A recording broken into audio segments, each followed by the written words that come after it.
The night air was thick with the scent of ill fortunes, yet I found myself irresistibly drawn to the quaint shop at the edge of the village. Its windows glimmered with remnants of forgotten dreams.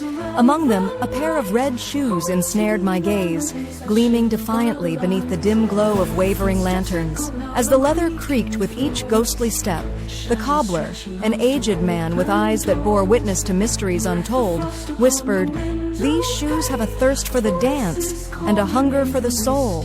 Once upon my feet, the shoes clung to me like a second skin, whispering promises of joy, their deep-hued magic compelling my every fiber to move. Under the moon's jaundiced eye, I twirled through the streets, a puppet in a grotesque ballet.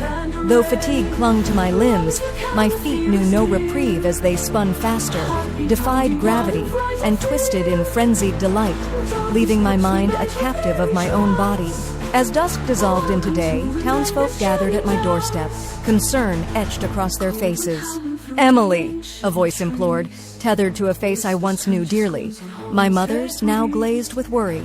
The kindly old priest, a man whose presence mirrored the softened light within the chapel walls, observed me with pity. In acceptance, the decision was made. In that moment of severance and sacrifice, the shoes fell away, lifeless, my blood soaking them red anew. Ever since I first laid eyes on them, those crimson shoes had seared themselves into my soul. It began on a bitter evening, the wind whispering eerily through the trees.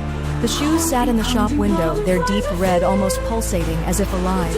An old cobbler stood guard, his eye catching mine, and a peculiar smirk crept across his face. "They choose you?"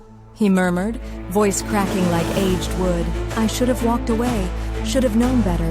But instead, my feet carried me inside, as if compelled by a force greater than myself.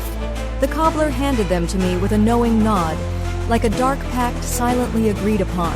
The shoes, oh, how they fit perfectly, hugging my feet with an unsettling comfort.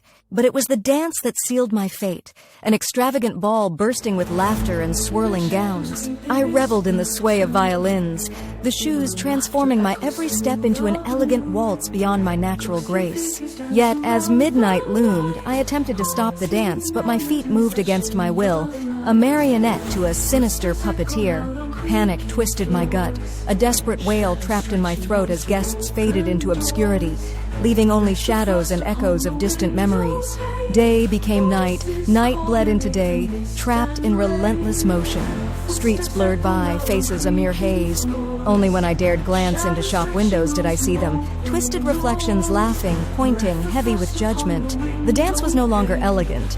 It was a macabre parade. I sought help. A priest, gentle with age, offered solace.